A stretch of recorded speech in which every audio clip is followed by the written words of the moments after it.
जय श्री राम। जब महाराज दशरथ राजा जनक के पास गए तो वहां जाकर बातचीत के दौरान उन्होंने जनक से कहा कि हे राजन, आप तो जानते ही हैं कि भगवान वशिष्ठ जी इक्ष्वाकु कुल के देवता हैं और ऐसे सभी कामों में मेरी ओर से बोलने वाले ऋषि वशिष्ठ जी ही हैं। अतः विश्वामित्र जी तथा अन्य महर्षियों की सलाह से वशिष्ठ जी ही हमारी गोत्रावली क्रमानुसार आपको सुनाएंगे। यह कहकर दशरथ चुप हो गए। तब वशिष्ठ जी राजा जनक व उनके पुरोहित शतानंद से कहने लगे, हे राजन, अव्यक्त ब्रह्म से ब्रह्मा जी उत्पन्न हुए जो सनातन और नित्य हैं। उनसे मरीचि, मरीचि से कश्यप, कश्यप से सूर्य और सूर्य से मनु हुए। यह मनु प्रथम प्रजापति कहलाए। मनु से इक्ष्वाकु हुए जो अयोध्या के प्रथम राजा थे।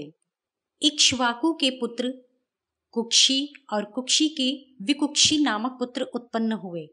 विकुक्षी के महातेजस्वी और प्रतापी वाण हुए। वाण के महातेजस्वी अनरण्य हुए। अनरण्य के पृथु और पृथु के त्रिशंकु हुए। त्रिशंकु के धुंधमार नामक महायशस्वी पुत्र हुए। धुंधमार के महाबली युवनाश हुए। युवनाश के पृथ्वीपति मानधाता हुए। मानधाता के सुसंधि नामक पुत्र उत्पन्न हुए।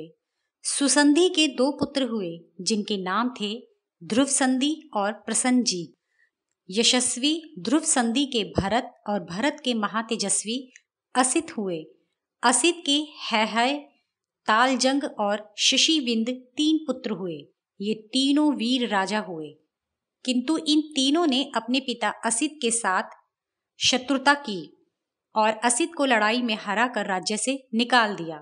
तब राजा असित अपनी दो रानियों को लेकर हिमालय पर चले गए। वहां जाकर वह मर गए। उस समय उनकी दोनों रानियां गर्भवती थी। एक ने अपनी सौत का गर्भ नष्ट करने के लिए उसको विष दे दिया। उस समय उस हिमालय पर्वत पर एक मुनि रहते थे जो भृगुवंशी थे और उनका नाम च्यवन था। वे हिमालय पर्वत पर तप करते थे। असित की रानियों में से एक भृगुवंशी च्यवन के पास गई। उत्तम पुत्र होने की इच्छा से उस कमल नयनी ने मुनि की वंदना की और वह उनके सामने बैठ गई। उस रानी का नाम कालंदी था। पुत्र प्राप्ति की इच्छा रखने वाली उस रानी से च्यवन जी ने कहा कि हे महाभागे, तेरी कुक्षी में उत्तम, महायशस्वी, महाबली और महातेजस्वी एक बालक है जो विष सहित शीघ्र उत्पन्न होगा। तू कुछ भी चिंता मत कर। पतिव्रता एवं पति के शोक से आतुर उस राजपुत्री ने च्यवन को प्रणाम किया। च्यवन के आशीर्वाद से उसके एक पुत्र हुआ। उसकी सौत ने उसका गर्भ नष्ट करने के लिए उसे जो विष खिलाया था, उस विष के साथ लड़का उत्पन्न होने के कारण उस बालक का नाम सगर पड़ा। सगर के असमंजस, असमंजस के अंशुमान, अंशुमान के दिलीप और दिलीप के भगीरथ हुए। भगीरथ के ककुत्स्थ और ककुत्स्थ के रघु हुए।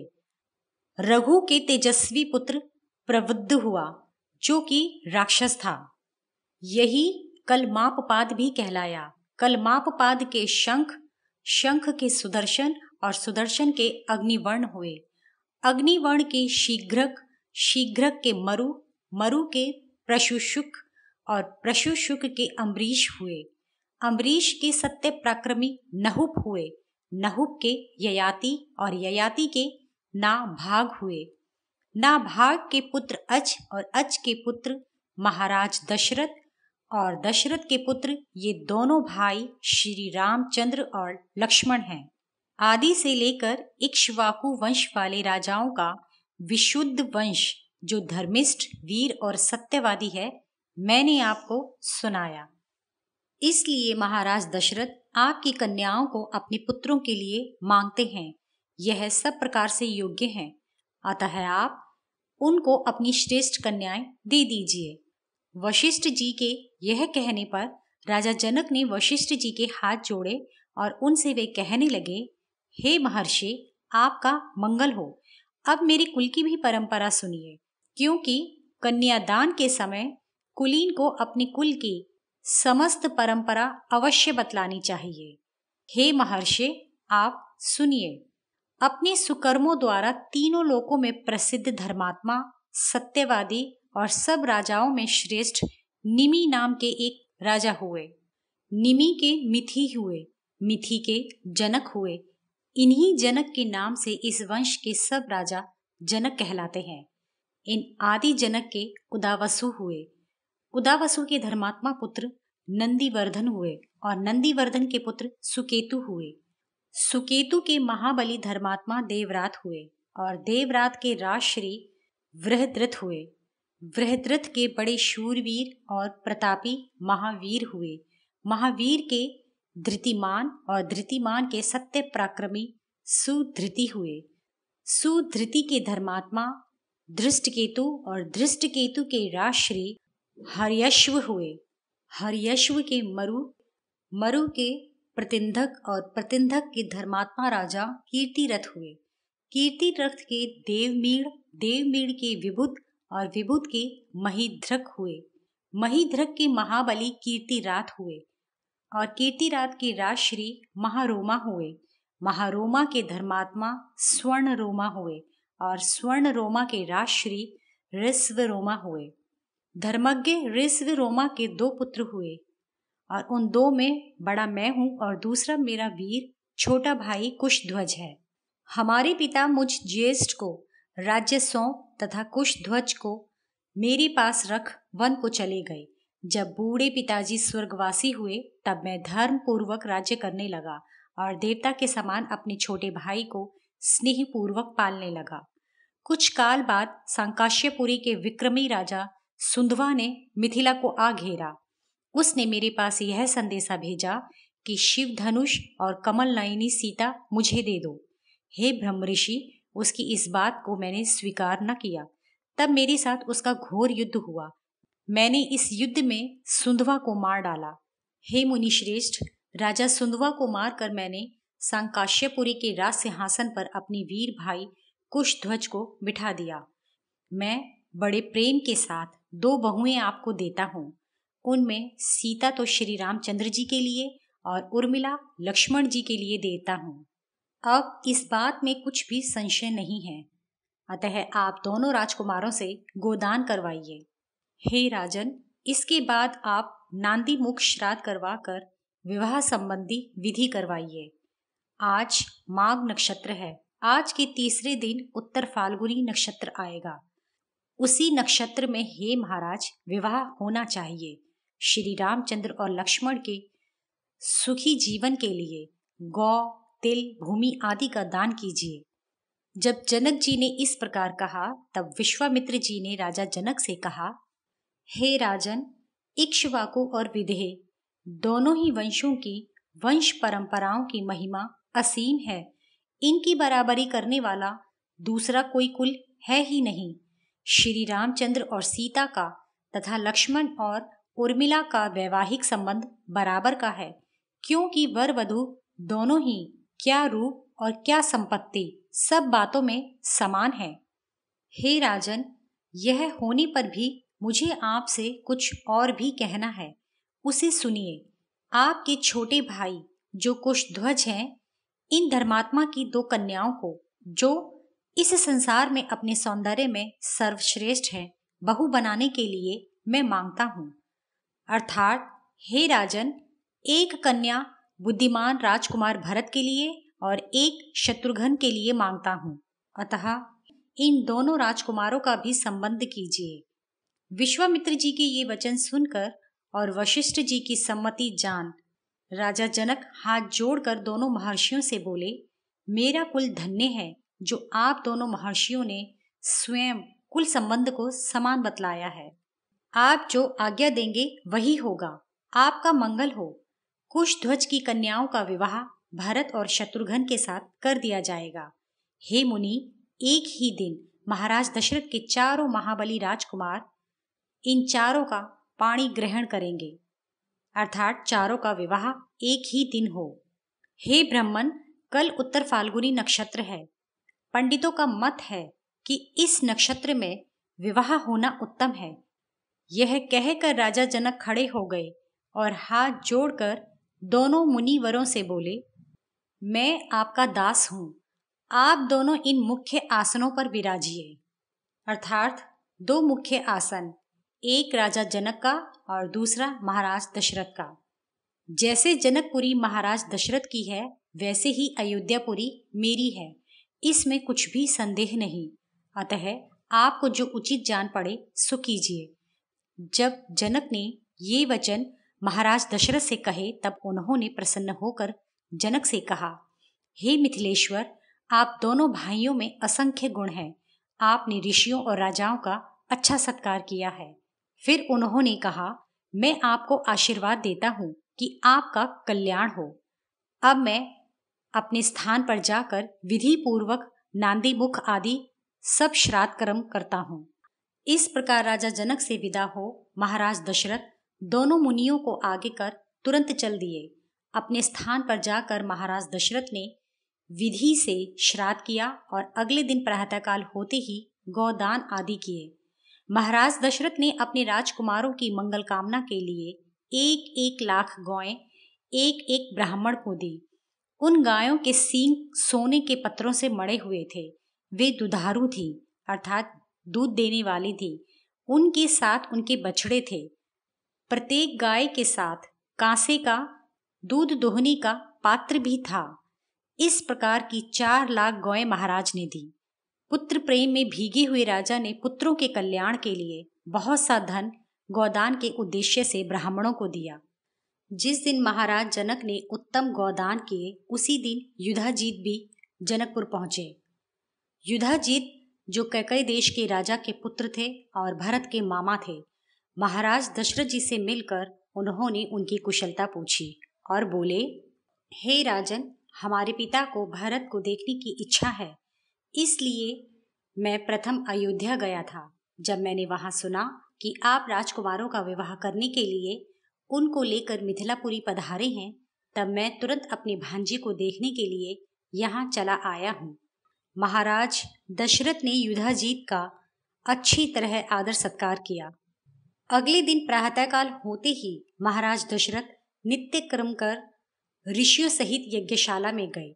विजय मुहूर्त में वशिष्ठ आदि सब ऋषियों सहित सुंदर वस्त्रों और आभूषणों से सुसज्जित भाइयों के साथ श्री रामचंद्र जी को विवाह के मंगलाचार की रीति कराकर शुभ मुहूर्त में वशिष्ठ आदि सब ऋषियों सहित सुंदर वस्त्रों और आभूषणों से सजे धजे भाइयों के साथ श्री रामचंद्र जी को विवाह के मंगलाचार की रीति कराकर वशिष्ठ जी राजा जनक से बोले, हे राजन, महाराज दशरथ अपने राजकुमारों से आरंभिक मंगल कृत्य करवा चुके हैं, अतः अब वे आपकी प्रतीक्षा कर रहे हैं।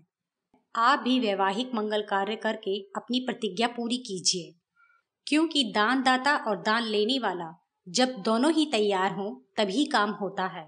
अतः आप भी वैवाहिक मंगल कर्म करके अपनी प्रतिज्ञा पूरी कीजिए। जब महात्मा वशिष्ठ जी ने राजा जनक से यह कहा, तब राजा जनक बोले, हमारी तो सब कन्याएं मंगलाचार किए हुए वेदी के समीप ही बैठी हैं।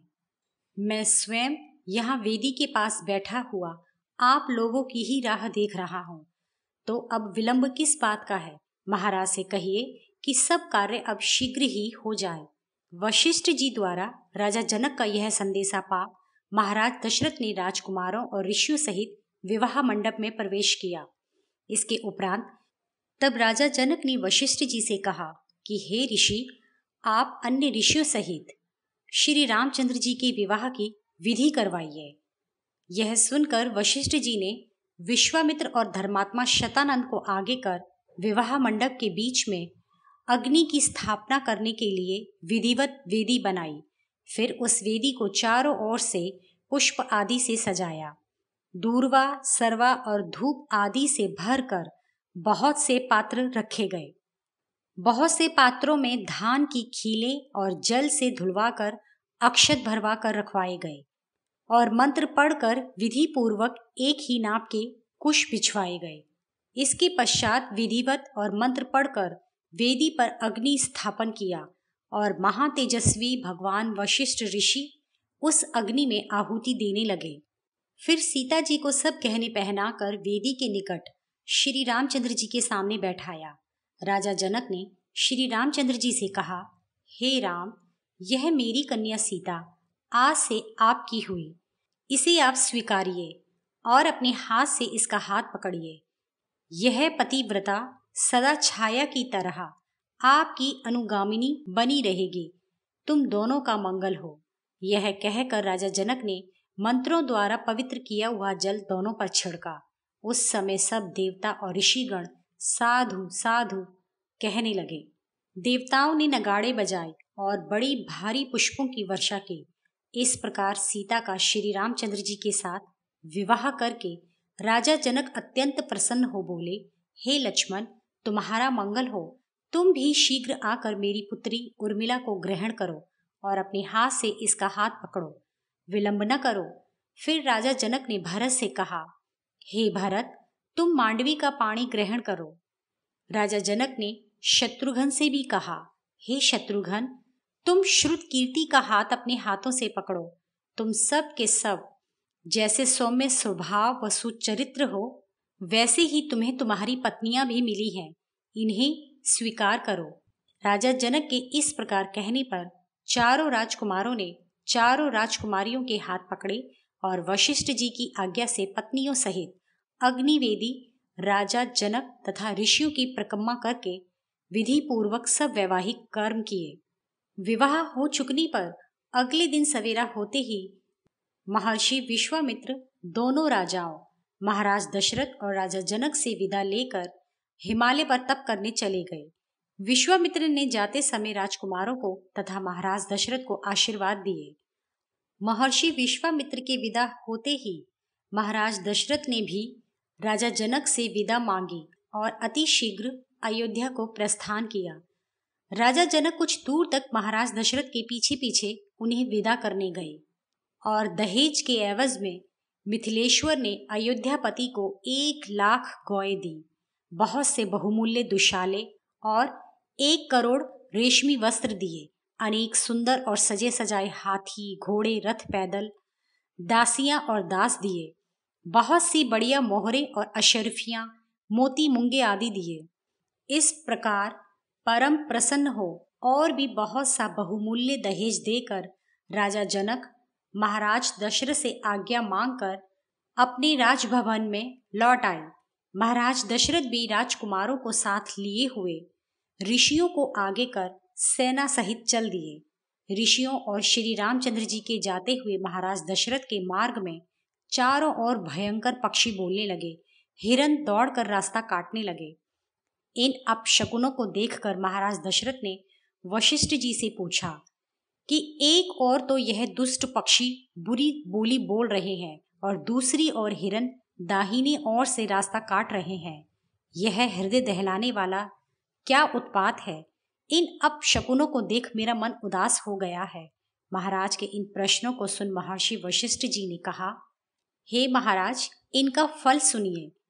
पक्षी बोली बोलकर बतला रहे हैं कि कोई बड़ा भारी भय उपस्थित होने वाला है, परंतु मृगों के रास्ता काटने से अर्थात बाईं ओर से दाहिनी ओर जाने से उस भय का नाश प्रतीत होता है।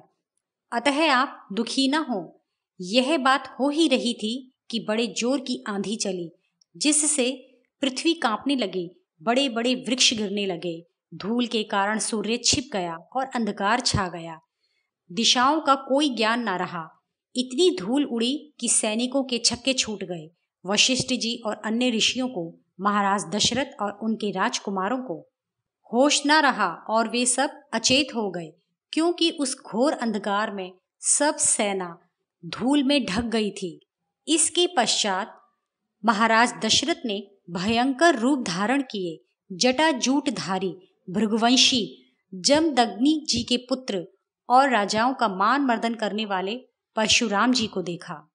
परशुराम जी कैलाश की तरह प्रचंड, क्रोध से जलते हुए अग्नि के समान अपने कंधे पर फरसा रखे हुए थे और बिजली की तरह चमचमाता हुआ धनुष और बाण लिए हुए ऐसे जान पड़ते थे मानो त्रिपुरासुर को मारने के लिए शिवजी आए हों।